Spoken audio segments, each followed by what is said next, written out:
Today we explored Europe's largest underground waterway and saw some of the damage from the recent floods.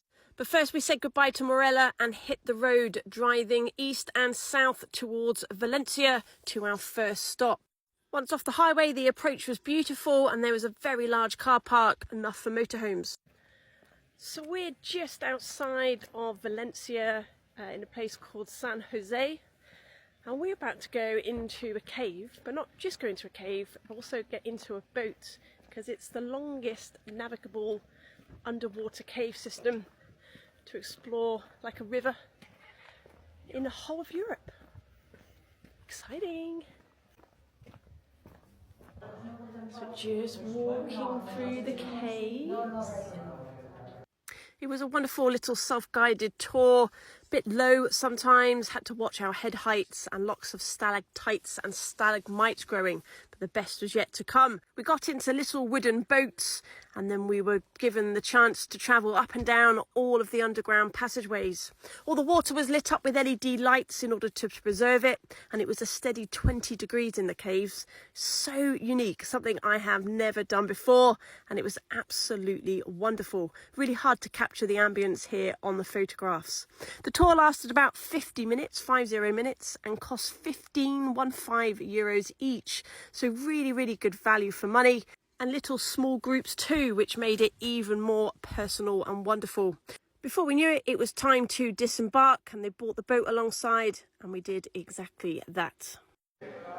What did you think, Paul Brown? It was amazing, yes. It was really cool, wasn't it? Yeah, and the chap did a very good job in doing bilingual commentary.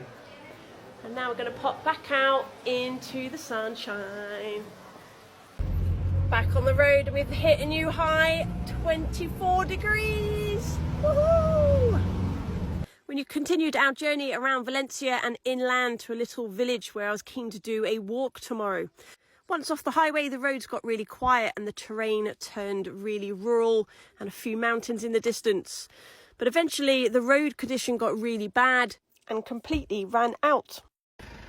So without realising it, we've kind of ended up where all the floodwater came through Valencia, which is not very good at all.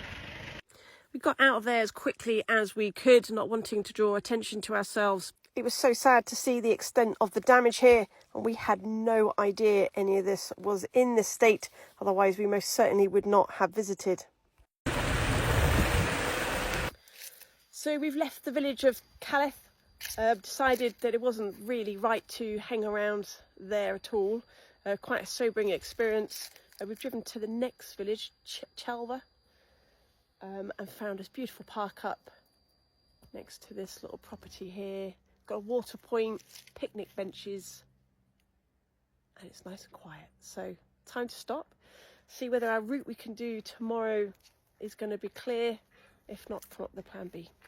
And that little building is a 4th century Gothic church. This viaduct is what we wanted to walk tomorrow. Doing our research, it looks like it won't be possible. So it's going to be back to the drawing board for us, and we'll probably get out of this region because it's not right for us to be here whilst they're dealing with all the aftermath of the floods.